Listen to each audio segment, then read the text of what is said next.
कोल्हापूर जिल्ह्यातील हातकणंगले तालुक्यातील भादोले येथील प्रशांत मारुती पाटील वय वर्ष 34 याने ढवळी तालुका वाळवा येथील रोहिणी वय 29 हिच्याशी 8 वर्षापूर्वी लग्न केले होते। प्रशांत व रोहिणी या दाम्पत्याला एक 6 वर्षाची व एक 3 वर्षाची अशा 2 मुली आहेत। प्रशांतचा भादोले ग्रामपंचायत गाळ्यात दुचाकी दुरुस्तीचा व्यवसाय आहे। घरी आई वडील व 2 मुली असे कुटुंब आहे। प्रशांत हा मेहनती युवक आहे, पण हल्ली नवरा बायकोमध्ये काही कारणावरून नेहमी भांडण तंटे होत होते।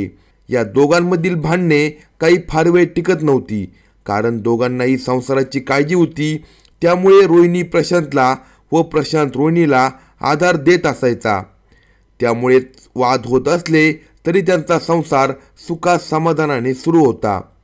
सध्या रोहिणीचे वडील आजारी आहे, ते ढवळी तालुका वाळवा या ठिकाणी राहतात।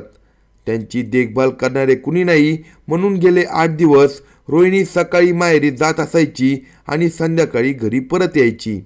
घरात लहान मुली असल्याने लवकरात लवकर घरी येण्याचा ती प्रयत्न करत असायची। कधी कधी घरी यायला उशीर होणार असेल तर ती प्रशांतला फोन लावून आपल्याला न्यायला या असा निरोप द्यायची। त्यानुसार तो तिला आणायला जात असायचा।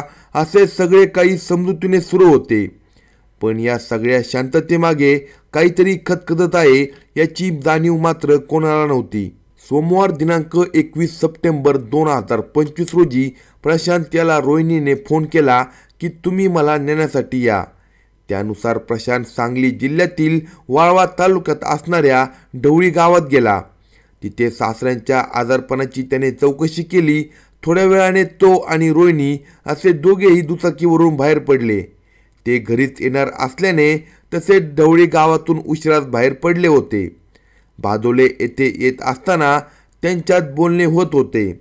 भादोले कोरेगाव रस्त्यावर झुंजीनाना मळ्याजवळ ते आले असता प्रशांतने एका वळणावर गाडी थांबवली। तो लघुशंकेसाठी बाजूला गेला, यात काही संशयास्पद नव्हते।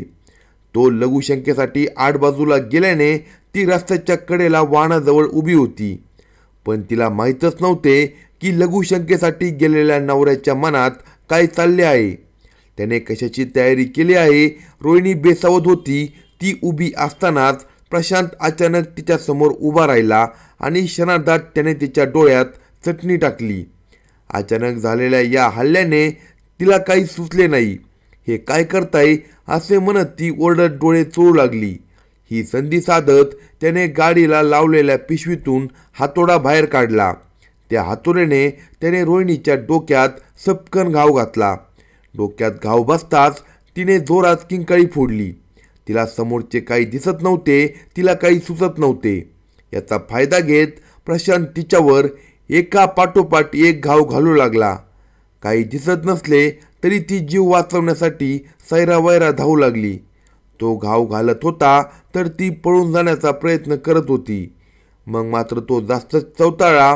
त्याने घाई करत पिशवीतील कोयता काढला आणि त्याचा घाव रोहिणीच्या वरमी घातला।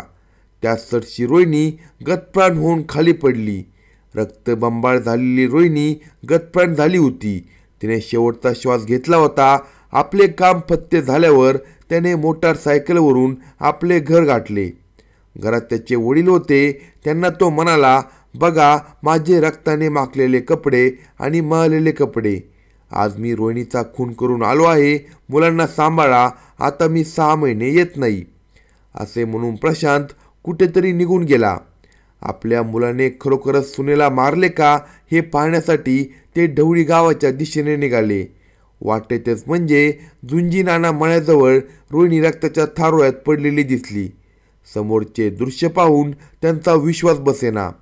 आपल्या मुलाने हे काय केले असे म्हणत ते स्वतः आक्रोश करू लागले।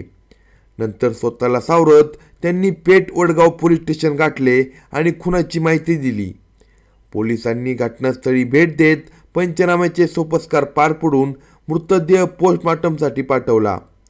पोलीस निरीक्षक रवींद्र कळमकर यांनी पथक निर्मिती करून 6 महिने पळून जाणार म्हणणाऱ्या प्रशांत पाटील याला रात्री 1 वाजता कोल्हापूर हद्दीतून ताब्यात घेतले। प्रशांतला पकडल्यानंतर त्याच्याकडे चौकशी केली असता आपणच रोहिणीला मारल्याची त्याने कबुली दिली. त्यामागचे कारण विचारले असता रोहिणीचे अनैतिक संबंध होते, ती नेहमी फोनवर असायची म्हणून तिचा खून केला असे त्याने सांगितले. पण पोलिसांना ही बाब पटली नाही. त्यांनी त्याच्याकडे सखोल चौकशी केली. तेव्हा एक धक्कादायक सत्य बाहेर आले. प्रशांत रोहिणी यांच्यामध्ये अधूनमधून भांडणं होत होती. अशावेळी तो तृतीयपंथीयांच्या घरी जाऊन राहत होता. त्याचे अनेक तृतीयपंथीयांशी संबंध आहे. तो तिकडे राहायला गेला की कित्येक दिवस घरी येत नव्हता. रोहिणी मात्र आपला संसार व मुलींना सांभाळण्यासाठी आटोकाट प्रयत्न करत होती. प्रशांतला ती काहीतरी समजवण्याचा प्रयत्न करत असायची, पण तो तिचे काही ऐकत नव्हता. यातून दोघांमध्ये भांडणे होत होते. या कारणातून प्रशांतने तिचा खून केला आणि सारा दोष तिच्यावर ढकलण्याचा प्रयत्न केला. पण पोलिसांनी अखेर सत्य शोधून काढले. घटनेचा अधिक तपास पेठ वडगाव पोलीस ठाण्याचे पोलीस निरीक्षक प्रमोद शिंदे यांच्या मार्गदर्शनाखाली पेठ वडगाव पोलीस करत आहे. अशाच नवनवीन क्राईम स्टोरी ऐकण्यासाठी कलम 302 या मराठी चॅनलला सबस्क्राईब करा आणि आपल्या प्रतिक्रिया कमेंट बॉक्समध्ये कळवा.